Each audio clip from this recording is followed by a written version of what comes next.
No niin, aloitetaan Korisliigaottelun Kouvola Helsinki Seagulls lehdistötilaisuus. Ottelu päättyy tänään vierailijoiden 86-79 voittoon. Aloitetaan vierasjoukkueen puolelta pelaaja haastattelulla. Sakari Laakso, ensinnäkin onnittelut voitosta.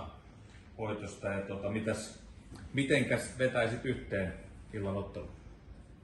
Tosi tärkeä voitto meille. Nyt tuo oli aikaisemmin ollut tosi vähän vaikeaa ja tappioputkeja oli, ja nyt ollaan päästy kääntää voittoja meidän hyväksi. Nyt saatiin kolmas tänään putkeen.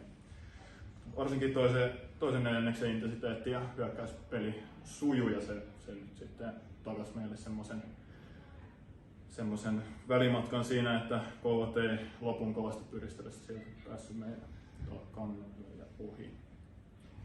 Onko lehdistöllä Sakarille kysymyksiä? Kiitos.